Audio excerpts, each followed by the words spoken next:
bestbookbits.com brings you the book summary of The Great Mental Models, General Thinking Concepts by Parrish. The old saying goes, to the man with a hammer, everything looks like a nail, but anyone who has done any kind of project knows a hammer often isn't enough. The more tools you have at your disposal, the more likely you'll use the right tool for the job and get it done right. The same is true when it comes to your thinking. The quality of your outcomes depends on the mental models in your head, and most people are going through life with little more than a hammer, until now. The Great Mental Models, General Thinking Concepts is the first book in the Great Mental Models series, designed to upgrade your thinking with the best, most useful and powerful tools so you can always have the right one on hand. This volume details 9 of the most versatile, all-purpose mental models you can use with the right way to improve your decision-making, productivity, and how clearly you see the world. You'll discover what forces govern the universe and how to focus your efforts so you can harness them to your advantage, rather than fight with them, or worse yet, ignore them. Before we jump into the summary, we at Best Book Bits have done over 1,000 book summaries in video written in audio format, so follow us out at bestbookbits.com. Follow us on YouTube, Spotify, Google Podcast, and Apple Podcast. What are mental models? When you learn to see the world as it is, and not as you want it to be, everything changes. The solution to any problem becomes more apparent when you can view it with more than one lens. You'll be able to spot opportunities you couldn't see before, avoid costly mistakes that may be holding you back, and begin to make meaningful progress in your life. That's the power of mental models. On mental models. Mental models describes the way the world works. They shape how we think, how we understand, and how we form beliefs. Largely subconscious, mental models operate below the surface. We're not generally aware of them, and yet they're the reason when we look at a problem, we consider some factors relevant and others irrelevant. They are how we infer causality, match patterns, and draw analogies. They are how we think and reason. A mental model is simply a representation of how something works. We cannot keep all the details of the world in our brains, so we use models to simplify the complex into understandable and organizable chunks. Whether we realize it or not, we then use these models every day to think, decide, and understand our world. Being able to draw on a repertoire of mental models can help us minimize the risk by understanding the forces that are at play. Likely consequences don't have to be a mystery. It all comes down to better contact with reality. In life and business, the person with the fewest blind spots wins. Removing blind spots means we see, interact with, and move closer to understanding reality. Removing blind spots means thinking through the problem using different lenses or models. When we do this, the blind spot slowly goes away and we gain an understanding of the problem. We're much like the blind man in the classic parable of the elephant, going through life trying to explain everything through one limited lens. The more lenses used on a given problem, the more of reality reveals itself. The more of reality we see, the more we understand. The more we understand, the more we know what to do. Understand the interconnections of the world and see it for how it really is. This understanding allows us to develop causal relationships, which allows us to match patterns, which allows us to draw analogies. All of this so we can navigate reality with more clarity and comprehension of the real dynamics involved. Better models mean better thinking. The degree to which our models accurately explain reality is the degree to which they improve our thinking. We need to work hard at synthesizing across the borders of our knowledge, and most importantly, synthesizing all the ideas we learn with reality itself. Only by repeated testing of our models against reality and being open to feedback can we update our understanding of the world and change our thinking. Our failures to update from interacting with reality spring primarily from 3 things. Not having the right perspective or vantage point. We have a hard time seeing any system that we are in. Ego-induced denial. Many of us tend to have too much invested in our opinions of ourselves to see the world's feedback. The feedback we need to update our beliefs about reality. Distance from the consequences of our decisions. The further we are from the results of our decisions, the easier it is to keep our current views rather than update them. Ultimately, the goal is to build a latticework of mental models in your head. The quality of your thinking is largely influenced by the mental models in our heads. Exactly the same sort of pattern that graces backyards everywhere, a lattice is a series of points that connect to and reinforce each other. The great models can be understood in the same way. Models influence and interact with each other to create a structure that can be used to evaluate and understand ideas. Munger has a way of thinking through problems using what he calls a broad latticework of mental models. These are the chunks of knowledge from different disciplines that can be simplified and applied a better understanding of the world. The way he describes it, they help identify what information is relevant in any given situation and the most reasonable parameters to work in. A latticework is an excellent way to conceptualize mental models because it demonstrates the reality and value of interconnecting knowledge. The world does not isolate itself into discrete disciplines. We only break it down that way because it makes it easier to study it. But once we learn something, we need to put it back into the complex system in which it occurs. We need to see where it connects to other bits of knowledge to build our understanding of the whole.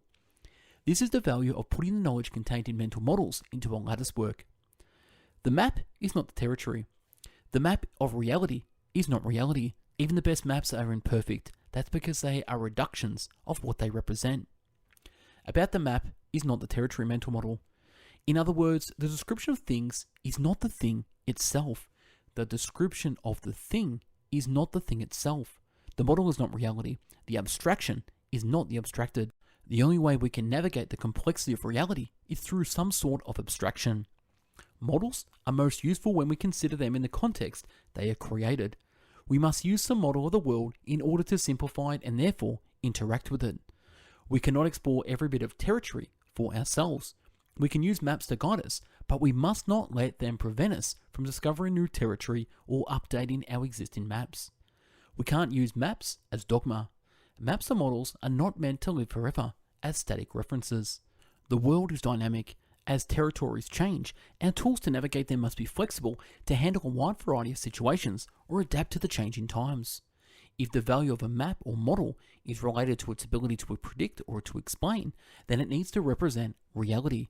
If reality has changed, the map must change. In order to use a map or model as accurately as possible, we should take three important considerations into account. Reality is the ultimate update. We can and should update them based on our own experiences in the territory. That's how good maps are built, feedback loops created by explorers. Consider the cartographer. Maps are not purely objective creations. They reflect the values, standards, and limitations of their creators. Maps can influence territories. The map is not the territory watchouts. We run into problems when our knowledge becomes of the map rather than the actual underlying territory it describes. In using maps, abstractions, and models, we must always be wise to their limitations. They are, by definition, reductions of something far more complex. There is always at least an element of subjectivity, and we need to remember that they are created at particular moments in time. A map captures a territory at a moment in time. Just because it might have done a good job at depicting what was, there is no guarantee that it depicts what is there now or what will be there in the future. Circle of competence. When ego and not competence drive what we undertake, we have blind spots. If we know what you understand, you know where you have an edge over others. When you are honest about where your knowledge is lacking, you know where you are vulnerable and where you can improve. Understanding your circle of competence improves decision making and outcomes. About the circle of competence mental model. Within our circles of competence, we know exactly what we don't know. We are able to make decisions quickly and relatively accurately. We possess detailed knowledge of additional information we might need to make a decision with full understanding, or even what information is unattainable. We know what is knowable and what is unknowable and can distinguish between the two. Critically, we must keep in mind that our circles of competence extend only so far. There are boundaries on the areas in which we develop the ability to make accurate decisions. In any situation, there are people who have a circle who have to put in time and effort to really understand the information. It is also important to remember that no one can have a circle of competence that encompasses everything. There is only so much you can know with great depth of understanding. This is why being able to identify your circle and knowing how to move around the outside of it is so important. There is no shortcut to understanding. Building a circle of competence takes years of experience of making mistakes and actively seeking out better methods of practice and thought. 3 key practices needed in order to build and maintain a circle of competence. Curiosity and a desire to learn. Learning comes when experience meets reflection. You can Learn from your own experiences, or you can learn from the experience of others through books, articles, and conversations. Learning anything on its own is costly and slow. You are one person. Learning from the experience of others is much more productive. You need to always approach your circle with curiosity, seeking out information that can help you expand and strengthen it. Monitoring. You need to monitor your track record in areas which you have or want to have a circle of competence. Or you need to have the courage to monitor honestly so the feedback can be used to your advantage. Feedback. You must occasionally solicit external feedback. This helps build a circle, but is also critical for maintaining one. Circle of competence watch-outs. It's extremely difficult to maintain a circle of competence without an outside perspective.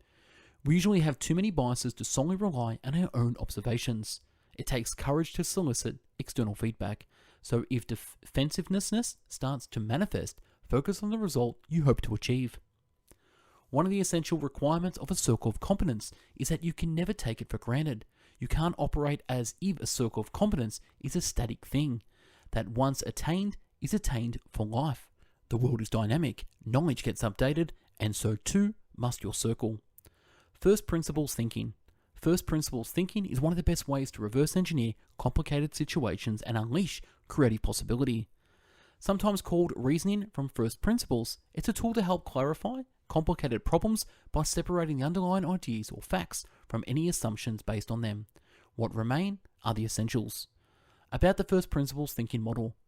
First principle thinking identifies the elements that are, in the context of any given situation, non-reducible. Reasoning from the first principles allows us to step outside of history and conventional wisdom and see what is possible. When you really understand the principles at work, you can decide if the existing methods make sense. Often, they don't. Thinking through first principles is a way of taking off the blinders. Most things suddenly seem more plausible. If we want to identify the principles in a situation to cut through the dogma and shared belief, there are two techniques we can use: Socratic questioning and the 5 whys. Socratic questioning can be used to establish first principles through stringent analysis. Clarify your thinking and explaining the origins of your ideas. Why do I think this? What exactly do I think? Challenging assumptions. How do I know this is true? What if I thought the opposite? Looking for evidence. How can I back this up? What are the sources? Considering alternative perspectives. What might others think? How do I know I am correct? Examining consequences and implications. What if I'm wrong? What are the consequences if I am? Questioning the original questions. Why do I think that? Was I correct? What conclusions can I draw from the reasoning process? The goal of the 5 whys is to land on a what or how. It's not about introspection, such as why do I feel like this? Rather, it's about systematically delving further into a statement or concepts that you can separate reliable knowledge from assumption. If your whys result in a statement of falsifiable fact, you have hit a first principle. If they end up with because I said so, or it is just is, you know you have landed on an assumption that may be based on popular opinion, cultural myth, or dogma. These are not first principles. Thought experiment. Thought experiments can be defined as devices of the imagination used to investigate the nature of things. About the thought experiment mental model. Thought experiments are powerful because they help us learn from our mistakes and avoid future ones. They let us take on the impossible, evaluate the potential consequences of our actions, and re-examine history to make better decisions. They can help us both figure out what we really want and the best way to get there. Thought experiments tell you about the limits of what you know and the limits of what you should attempt. In order to improve our decision making and increase our chances of success, we must be willing to probe all the possibilities we can think of. Its chief value is that it lets us do things in our heads we cannot do in real life, and so explore situations from more angles that we can physically examine and test for.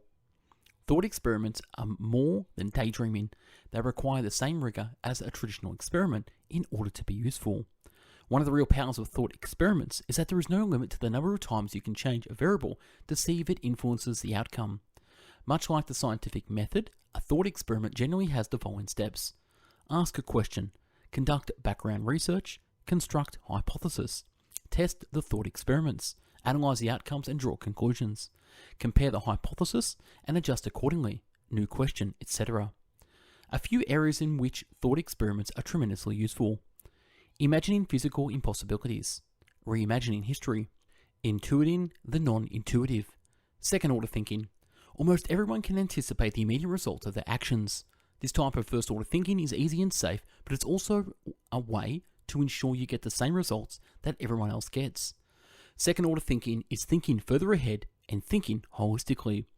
About the second order thinking mental model, it requires us to not only consider our actions and their immediate consequences, but the subsequent effects of those actions as well. Failing to consider the second and third order effects can unleash disaster. We don't make decisions in a vacuum, and we can't get something for nothing. When making choices, considering consequences can help us avoid future problems. We must ask ourselves the critical question, and then what? Consequences come in many varieties, some more tangible than others. Thinking in terms of the system in which you are operating will allow you to see that your consequences have consequences. Very often, the second level of effects is not considered until it's too late. This concept is often referred to the law of unintended consequences for this very reason. Any comprehensible thought process considers the effects of the effects as seriously as possible. High degrees of connections can make second order thinking all the more critical because denser webs of relationships make it easier for actions to have far-reaching consequences. Two areas where second order thinking can be useful to greater benefit. Prioritizing long-term interest over immediate gains. Being aware of second order consequences and using them to guide your decision making may mean the short term is less spectacular, but the payoffs for the long term can be enormous. By delaying gratification now, you will save time in the future. Constructing effective arguments. Second order thinking watch-outs. Second order thinking, as valuable as it is, must be tempered in one important way. You can't let it lead to the paralysis of slippery slope effect. The idea that if we start with action A, everything after is slippery slope down to hell, with a chain of consequences B, C, D, E, and F. Second order thinking needs to evaluate the most likely effects and the most likely consequences, checking our understanding of what the typical results of our actions will be. If we worried about all possibility effects of our actions, we would likely never do anything and would be wrong. How you'll balance the need for higher order thinking with practical, limiting judgment must be taken on a case-by-case basis. Probabilistic thinking. Probabilistic thinking is essentially trying to estimate, using some tools of math and logic, the likelihood of any specific outcome coming to pass. About the probabilistic thinking mental model. In a world where each moment is determined by an infinitely complex set of factors, probabilistic thinking helps us identify the most likely outcomes. When we know these, our decisions can be more precise and effective. Our lack of perfect information about the world gives rise to all the probability theory and its usefulness. We know now that the future is inherently unpredictable because not all the variables can be known, and even the smallest error imaginable in our data very quickly throws off our predictions. The best we can do is estimate the future by generating realistic, useful probabilities. Successfully thinking in shades of probability means roughly identifying what matters, coming up with a sense of the odds, doing a check on our assumptions, and then making a decision. We can act with a higher level of certainty in complex, unpredictable situations. We can never know the future with the exact precision. Probabilistic thinking is an extremely useful tool to evaluate how the world will most likely look so that we can effectively strategize. 3 concepts to know. Bayesian thinking, or Bayesian updating. Given that we have limited but useful information about the world and are constantly encountering new information, we should probably take into account what we already know when we learn something new. As much of it as possible, Bayesian thinking allows us to use all relevant prior information in making decisions. Statisticians might call it a base rate, taking in outside information about past situations like the one you're in. It's important to remember that priors themselves are probability estimates. For each bit prior of knowledge, you are not putting it into a binary structure, saying it is true or not. You're assigning the probability of being true. Therefore, you can't let your priors get in the way of processing new knowledge. In Bayesian terms, this is called the likelihood ratio or the Bayes factor. Any new information you encounter that challenges a prior simply means that the probability of that prior being true may be reduced. Eventually, some priors are replaced completely. This is an ongoing cycle of challenging and validating what you believe you know. Fat-tailed curves. In a bell curve, the extremes are predictable. There can be only so much deviation from the mean. In a fat-tailed curve, there is no real cap on the extreme events. The more extreme events that are possible, the longer the tails of the curve get. Any one extreme event is still unlikely, but the sheer number of options means that we can't really rely on the most common outcomes as representing the average. The more extreme events that are possible, the higher the probability that one of them will occur. Crazy things are definitely going to happen, and we have no way of identifying when. Asymmetries. You need to think about something we might call meta-probability, the probability that probabilities estimates themselves are any good. Two more ideas to know. Order of magnitude. Nassim Taleb puts his finger in the right place when he points out our naive use of probabilities in the black swan. He argues that any small error in measuring the risk of an extreme can mean we're not just slightly off, but way off by orders of magnitude. In fact, in other words, not just 10% wrong, but 10 times wrong, or 100 times wrong, or 1,000 times wrong.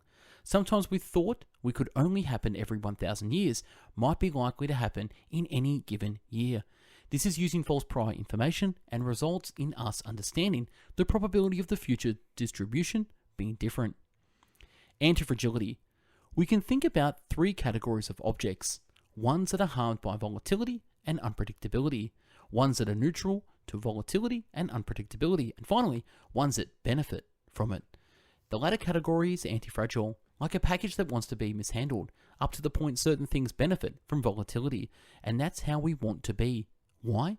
Because the world is fundamentally unpredictable and volatile, and large events, panics, crashes, wars, bubbles, and so on, tend to have disproportionate impact on outcomes. Inversion. The root of inversion is invert, which means to upend or turn upside down. As a thinking tool, it means approaching a situation from the opposite of the natural starting point. About the inversion mental model. Most of us tend to think one way about a problem, forward. Inversion allows us to flip the problem around and think backward. Whatever angle you choose to approach your problem from, you need to then follow with consideration of the opposite angle. Think about not only what you could do to solve a problem, but what you could do to make it worse, and then avoid doing that, or eliminate the conditions that perpetuate it. 2 approaches to applying inversion in your life. Start by assuming that what you're trying to prove is either true or false, then show what else would have to be true. Instead of aiming directly for your goal, think deeply about what you want to avoid, and then see what options are left over. Psychologist Kurt Lewin's process, force field analysis. Identify the problem, define your objective. Identify the forces that support change towards your objective, and identify forces that impede change towards the objective.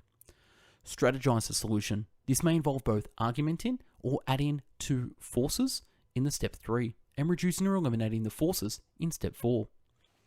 Occam's razor. Simpler explanations are more likely to be true than complicated ones. This is the essence of Occam's razor, a classic principle of logic and problem solving. About the Occam razor's mental model. Named after the medieval logician William of Occam, Occam's razor is a general rule by which we select among competing explanations.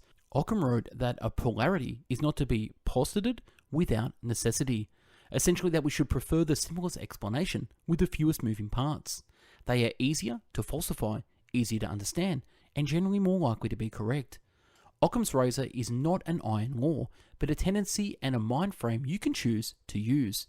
If all else is equal, that is, if 2 competing models have both equal explanatory power, it's more likely that the simple solution suffices.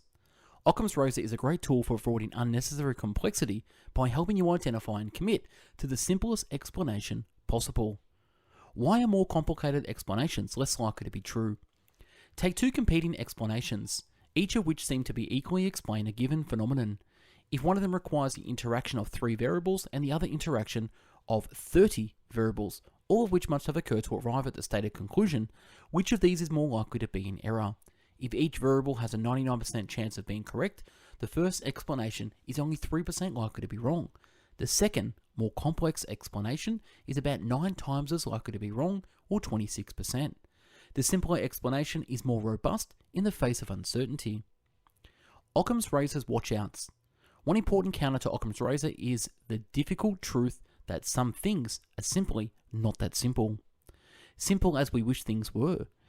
Irreducible complexity, like simplicity, is part of our reality.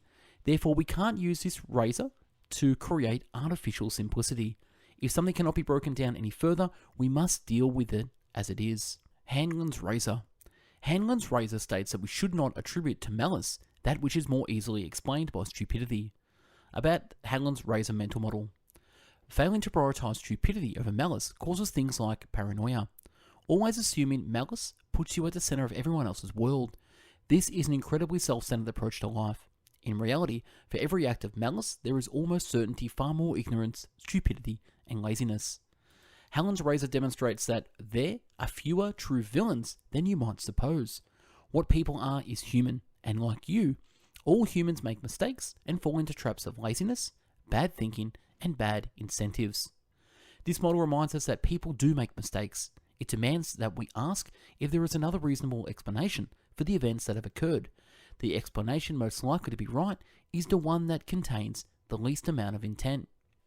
By not generally assuming that bad results are the factor of a bad actor, we look for options instead of missing opportunities. Hanlon's razor, when practiced diligently as a counter to the confirmation bias, empowers us and gives us far more realistic and effective options for remedying bad situations. Hanlon's razor watch out. As useful as it can be, it is, however, important not to overthink this model. Hanlon's razor is meant to help us perceive stupidity or error and their inadvertent consequences. It says that all the possible motives behind an action, the ones that require the least amount of energy to execute, such as ignorance or laziness, are more likely to occur than one that requires active malice. Bonus for supporting ideas.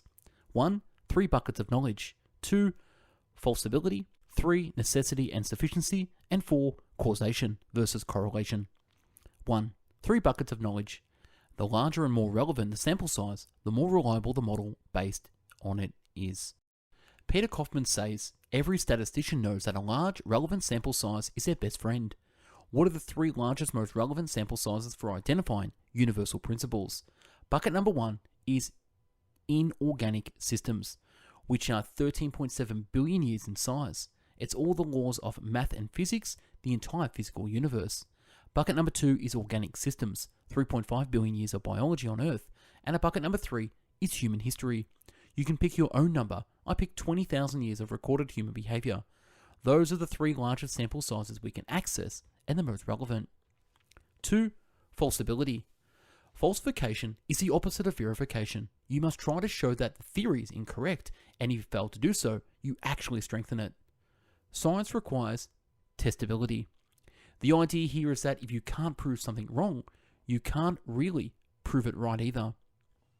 A good theory must have an element of risk to it, namely, it has to risk being wrong. It must be able to be proven wrong under stated conditions. Applying that filter of falsibility helps us sort through which theories are more robust. If they can't even be proven false because we have no way of testing them, then the best we can do is try to determine their probability of being true. Karl Popper says, a theory is part of an empirical science if and only if it conflicts with possible experiences and is therefore in principle falsifiable by experience. If observation shows that the predicted effect is defined absent, then the theory is simply refuted. 3. Necessity and sufficiency. We often make the mistake of assuming that having some necessary conditions in place means that we have all the sufficient conditions in place for a desired event or effect to occur. What's not obvious is that the gap between what is necessary to succeed and what is sufficient is often luck, chance, or some other factor beyond your direct control. In mathematics, they call these sets. The set of conditions necessary to become successful is part of the set that is sufficient to become successful, but the sufficient set itself is far larger than the necessary set. Without that distinction, it's too easy for us to be misled by the wrong stories. 4. Causation versus correlation. We notice 2 things happening at the same time, correlation, and mistakenly conclude that one causes the other, causation. We then often act upon that erroneous conclusion, making decisions that can have immense influence across our lives. Confusion between these 2 terms often leads to a lot of inaccurate assumptions about the way the world works. Whenever correlation is imperfect, extremes will soften over time. The best will always appear to get worse, and the worst will appear to get better, regardless of any additional action. This is called regression to the mean, and it means we have to be extra careful when diagnosing causation. And that's wrapping this book, The Great Mental Models. If you want this summary, click the link below to download this. Again, we at Best Book Bits have done over 1,000 summaries in video, written, and audio format. Check us out at bestbookbits.com. Follow us on YouTube, Spotify, Google Podcasts, and Apple Podcasts. And if you want to support the channel and help it grow further, you can download our top 450 Best Book Bits summaries in one massive downloadable PDF and MP3. Take offline, read and listen anywhere you want. Thank you again for watching and listening. Have yourself an amazing day. Take care. Bye-bye now.